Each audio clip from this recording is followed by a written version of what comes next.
Boa tarde, pessoal, tudo bem? Nessa videoaula a gente vai trabalhar os capítulos 19 e o capítulo 20, tá? Que são os capítulos que vai estar na avaliação de vocês.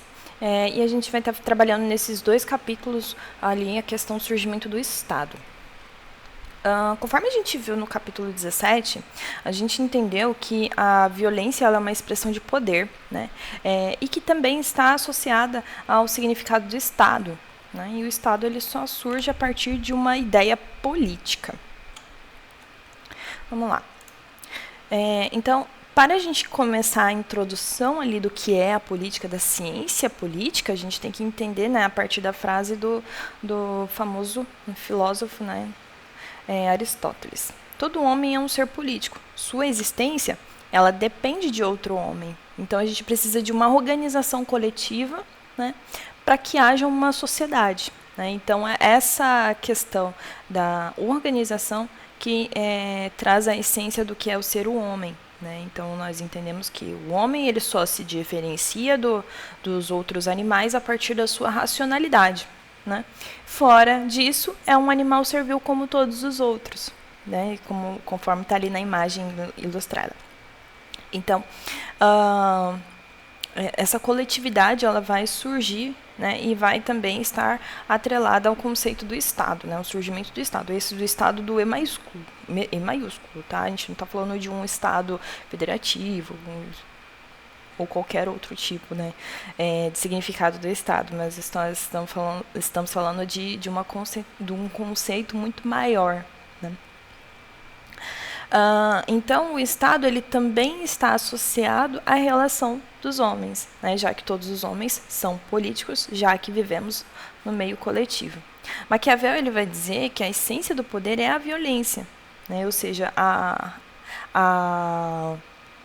o exercício da força é que forma o próprio Estado. Né? Então, a palavra política ela está associada à palavra grega polis, né, que significa cidade-estado, a organização da cidade. Né? Já que a cidade ela é construída a partir, né, da própria sociedade, da organização da própria sociedade, já que cada um exerce uma função. A ciência política é uma das áreas da ciência das ciências sociais que estuda as relações de poder, o papel do Estado, as formas de organização social e o modo como as transformações ocorrem ao longo do tempo. Né? Então, ou seja, a ciência política ela precisa trabalhar essa questão da organização social, mas como é que o ser humano se organiza? Né? Então, a gente precisa questionar isso e a gente questiona no próximo capítulo. E aí, com isso, a gente vem para a formação da política real, né, que é introduzida ali pelo Maquiavel, que vocês já devem ter visto lá na filosofia. Né? Ao propor a política real tal como ela é, e não como deveria ser, Maquiavel rompe a política grega e, ao enfatizar a necessidade da separação da política e a religião, se afasta da política medieval. Ou seja, né, até o século XV a gente tinha ali a intervenção da igreja, né, em relação ao Estado, ao poder, né, que nós tínhamos o poder absolutista, né, na Europa, e aquilo se regia naquele período. E a partir desse momento, né, do século XV, XVI em diante, a gente já tem uma nova política a partir dos pensamentos, né, desse filósofo. E que vai trazer esse rompimento com a religião. Né? E ele revolucionou a forma de pensar e de fazer política, sendo considerado um precursor da política moderna ao formular uma teoria de formação dos estados modernos, já que esses passaram a ter suas próprias leis e características, né? Ou seja, né, cada sociedade tem uma característica. Quando a gente estudou ali as diferentes formas de sociedade, né, os diferentes tipos de sociedades, cada sociedade ela se organiza de uma forma diferente. Por exemplo, o Brasil ele se organiza de uma forma completamente diferente do que se tem na Índia, né, que a organização social é por meio de castas. Nós tínhamos aí no período feudal, por exemplo, né, que existia ali uma organização de hierarquias, né, desculpe pelo cachorro, Então, as sociedades elas acabam se evoluindo a partir da sua complexidade, né? Que é uma das coisas que se estuda tanto na geografia quanto na sociologia.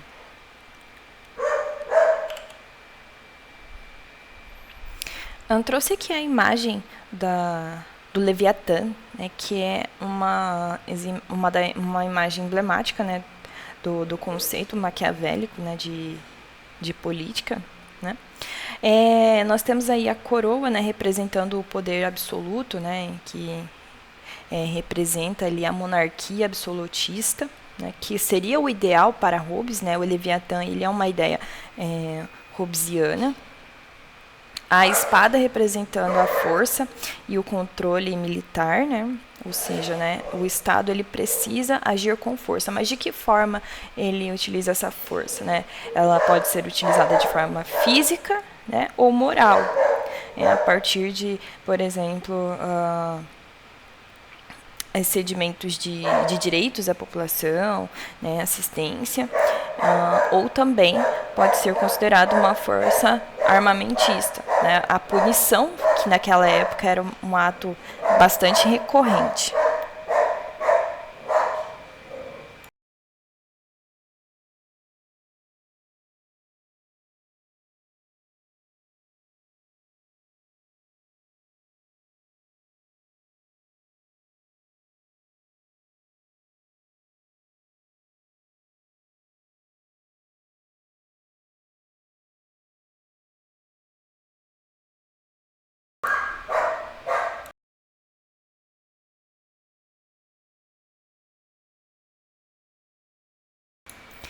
Desculpa pelo minutinho, mas é que o cachorro tá latindo bastante.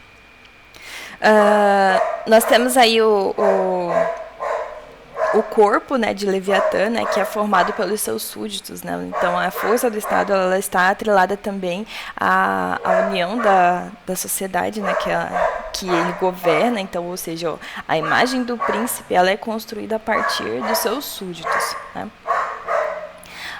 Em que nós temos aí o conceito, né, de pacto social sendo firmado, ou seja, né, o pacto social ela está ligada ao cedimento, né, cedendo a liberdade individual para a organização do Estado.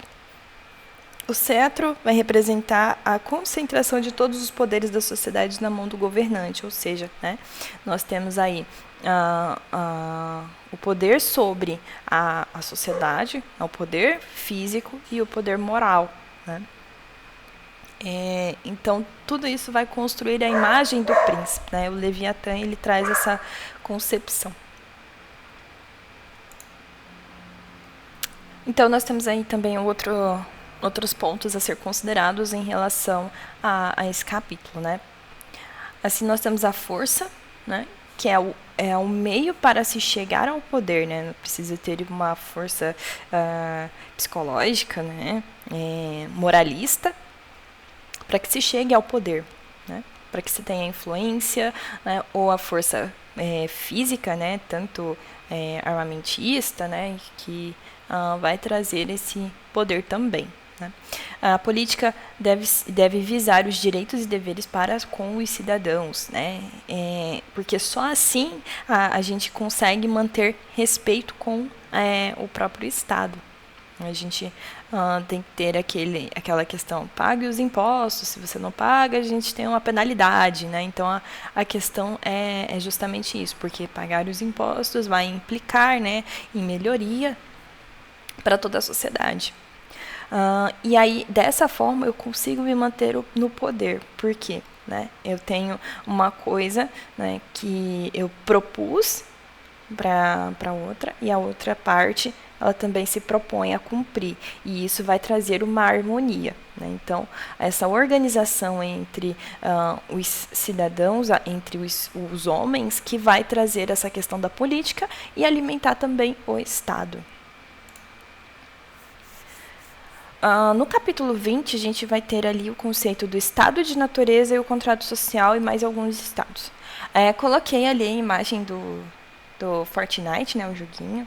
Acho que essa aqui é do Fortnite.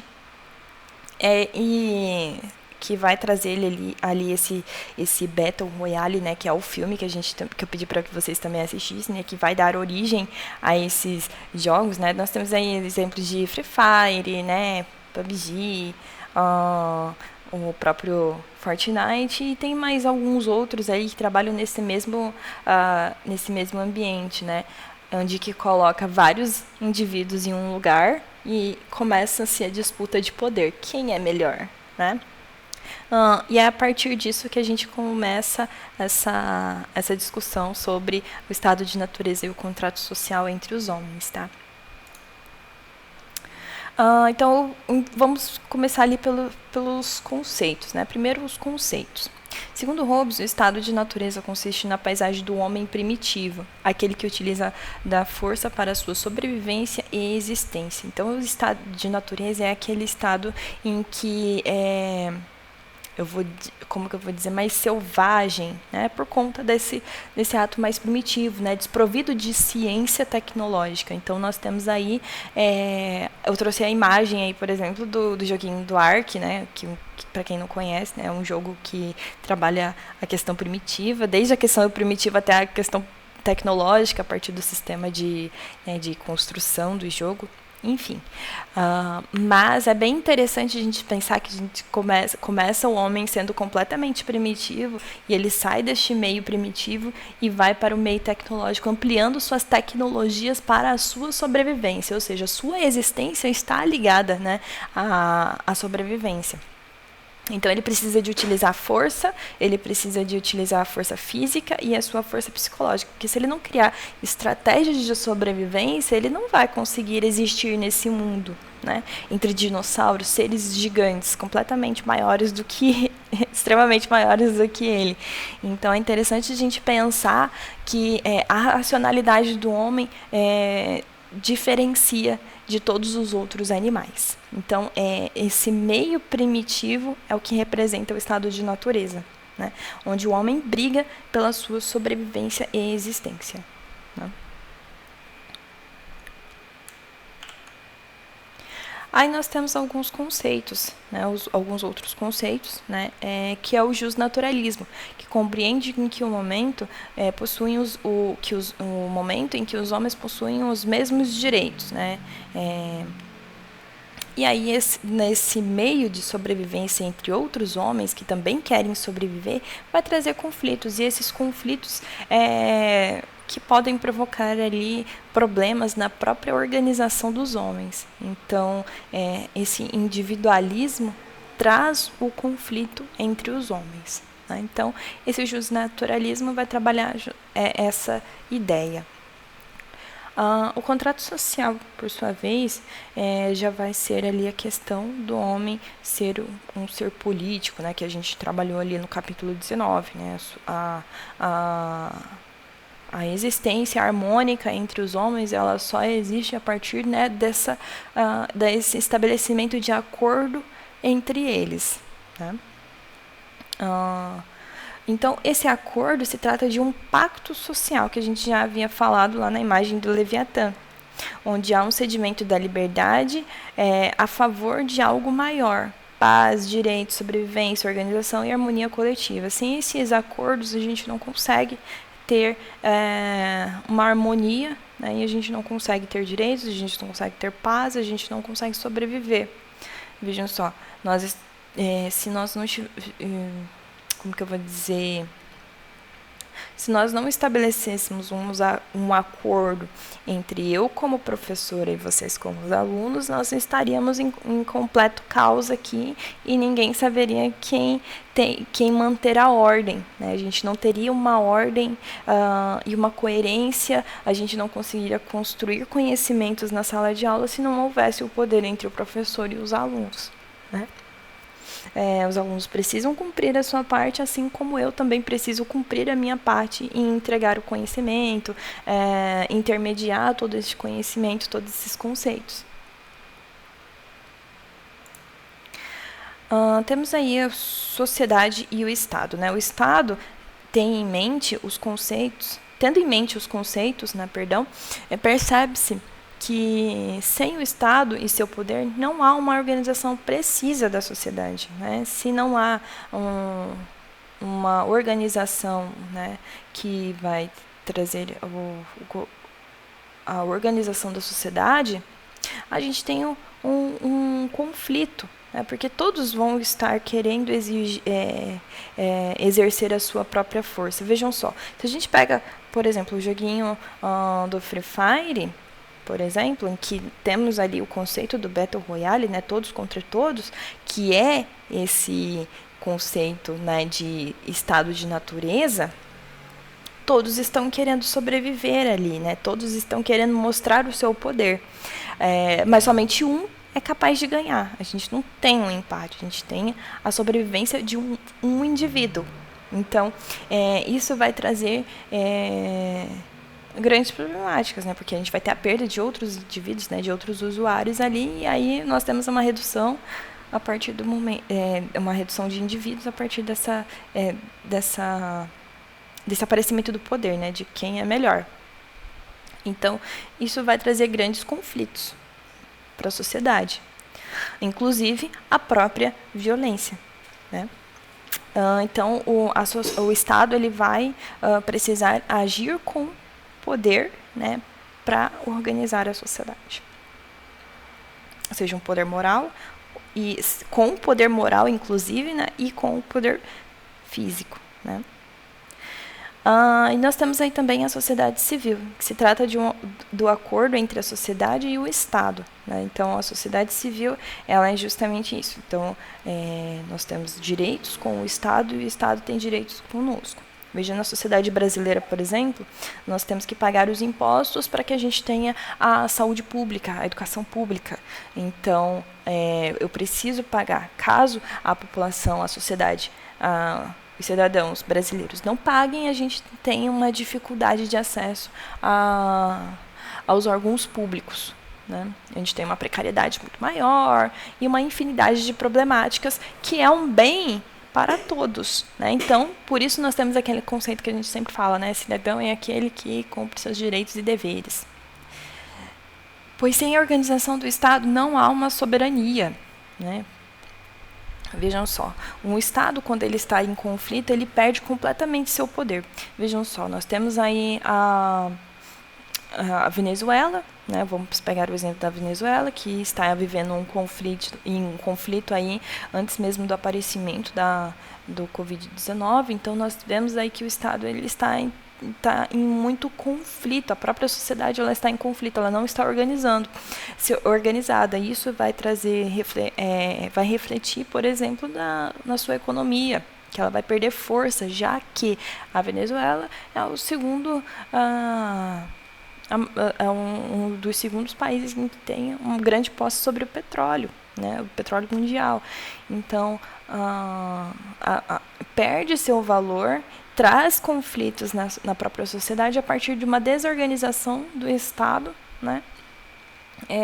Então, a sociedade ela também começa a perder o seu poder e começa a entrar em conflitos, e aí é o que nós estamos vendo, né, vivenciamos a saída de muitas pessoas venezuelanas do país, vindo para o Brasil, por exemplo, em busca de condições melhores de vida, porque o país não está organizado, né, já que está havendo conflitos dentro do poder e dentro do poder da sociedade, né?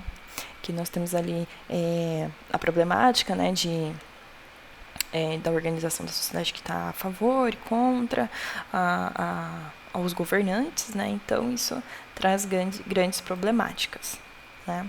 Então a desorganização faz com que perca o seu poder, a desorganização do Estado. E para a gente finalizar aqui, né, com um exercício. A existência da sociedade e a formação dos estados sempre foi uma questão muito presente para os pensadores, inclusive para os contratualistas. Considerando isso, assinale a alternativa correta. A. Os contratualistas acreditavam que o Estado era naturalmente parte da humanidade. B. O pacto social entre os indivíduos é uma marca apenas das primeiras civilizações. C. O contrato social é um acordo para a construção de uma sociedade da qual todos fazem parte. D. O pacto social se distingue do contrato social por ser um elemento característico do absolutismo. Né? Então, nós temos a opção correta, que é a C. Por quê? Né? Porque ela é uma construção coletiva. Ela não é algo individual. Ela não é exclusiva. Né?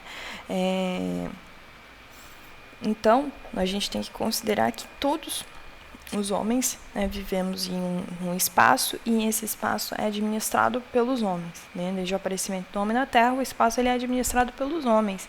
Então, há uma coletividade, né? Porque eu sozinha não consigo fabricar um computador, eu sozinha não consigo fabricar minha comida, eu sozinha não consigo construir a minha casa, eu sozinha não consigo fazer praticamente nada. Né? A nossa existência, principalmente num mundo, né, que nós estamos vivendo aí, que é o pós-capitalista, nós compreendemos que nós não conseguimos mais viver sozinhos, né? E a gente não detém todos os meios de produção, então a gente tem que encontrar meios, né, de que haja uma organização na sociedade. Então esse é o contrato social. Né? Se caso vocês tiverem dúvida, a gente vai encerrar a aula aqui rapidinho, né? Foi bem rápido ali as conceitualizações. Na próxima aula a gente vai discutir melhor esses conceitos a partir da perspectiva do filme, né, que é a produção de vocês, certo? Qualquer dúvida me encaminhe lá na agenda, que estou disponível.